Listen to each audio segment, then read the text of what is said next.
There's lots of aggressive 2-year-olds. Most of them are male.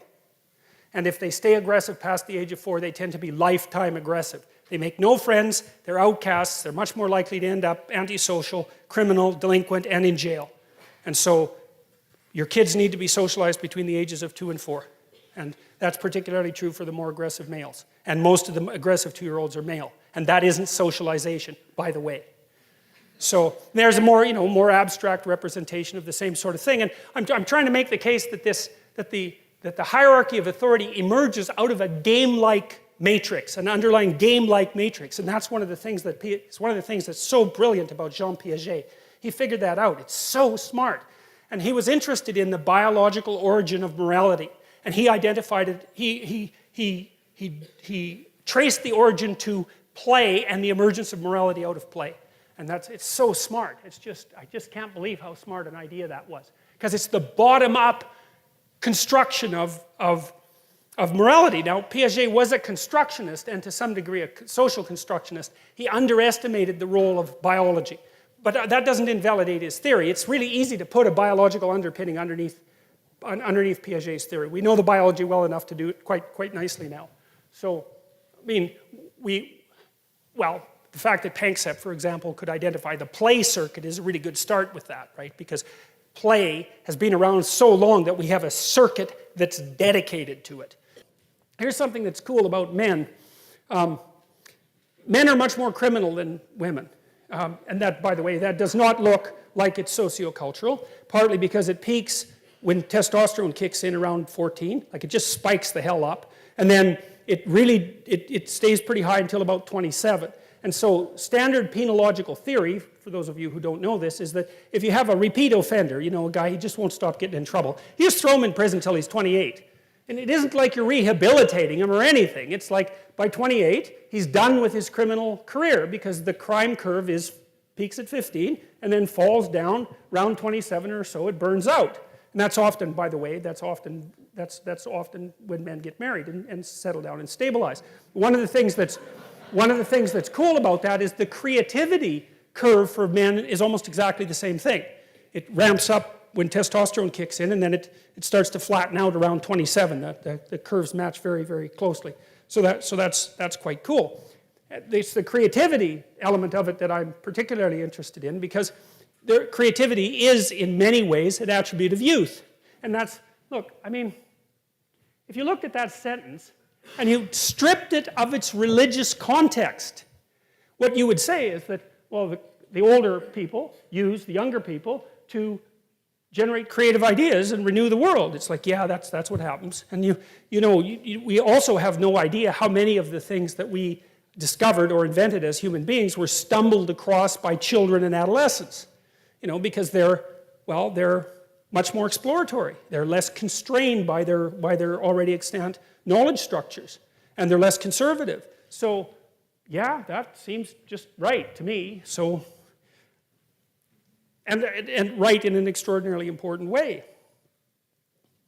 Because it also means that if you're an actual father, one of the things that it means is that that's part of what you should be encouraging your son to do, right? Which is because the role of a father is to encourage. That is clearly the role. And to encourage is to say, well, go out there, confront the chaos of the unknown and the chaos that underlies everything, and grapple with it, because you can do it. You're as big as the chaos itself, and do something useful as a consequence, and make your life better and make everyone else's life better, and you can do it. And man, that's the right thing to tell. That's the right thing to tell young men. And now, talking to young women is more complicated because they have more, let's say, issues to deal with. God, either in the son-like aspect or in the father-like aspect, is the thing that confronts this terrible beast that represents the chaotic unknown and cuts it into pieces, and then sometimes gives the body parts to the populace in order to feed them. So you can see a hunting metaphor there as well, but it's deeper than that. And so, all right, so the first thing is that there's the absolute unknown, and the unknown is what you do not understand. It's what's beyond the campfire. Maybe it's what's beyond the tree, even more anciently, when we lived in trees. It's out there where you don't know. And what's out there? Crocodiles and snakes and birds of prey and cats and all sorts of things, like predatory cats, and they will eat you. But there's utility in going out there to find out what's there. Like maybe you go and you don't kill the snake, you kill the damn nest of snakes.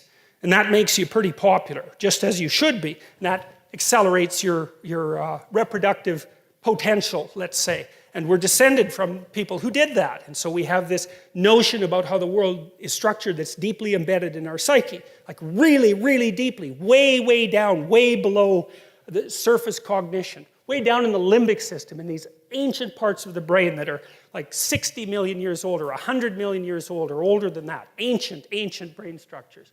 And so the first thing we do is we act out our encounter with the unknown world. And we act that out in the same way, in a manner that's analogous to the manner that's presented as a description of what it is that God does at the beginning of time to extract habitable order out of chaos.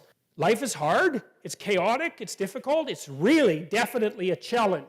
And so you can either shrink from that, and no bloody wonder, because it's going to kill you. It's no joke, man. Or you can forthrightly confront it and try to do something about it. Well, what's better? And then you say to the person, look, man, you could do it. Like, that's what a human being is like. And if you just stood up and got yourself together, and you'd find out by trying that you can in fact do that. And I do think that that's a great core religious message as far as I can tell, and I think that's deeply embedded in this sort of idea. So, all right, so this is what I've been telling you. This is something like how knowledge itself is generated. First of all, there's the unknown as such, and that's really what you don't know anything about. And generally, when you encounter that, you don't encounter it with thought. You encounter it like this, right? And that's the first representation of the absolutely unknown. It's something that is beyond your comprehension, and it's terrifying. And because it's beyond your comprehension, you cannot perceive it, you cannot understand it, but you still have to deal with it. And the way you deal with it is that you freeze. That's what a basilisk does, say, to the kids in Harry Potter, right? They take a look at it and they freeze. And that's the snake, the terrible snake of chaos that lives underneath everything. You see that thing freezes you. And that's because you're a prey animal. But at the same time, it makes you curious. And so that's the first level of contact with the absolute unknown, is the emotional combination of freezing and curiosity. And that's reflected, I think, in the dragon stories. The dragon is the terrible thing that lives underground that hoards gold or hoards virgins. Very, very strange behavior for a reptile, as we pointed out before.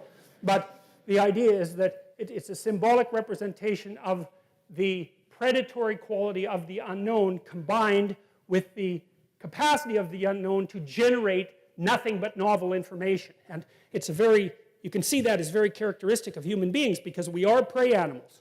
But we're also unbelievably exploratory, and we're pretty damn good predators. And we occupy this weird cognitive niche. And so one of the things we've learned is that if we forthrightly confront the unknown, terrifying as it is, there's a massive prize to be gained, continually. And so that seems to be true.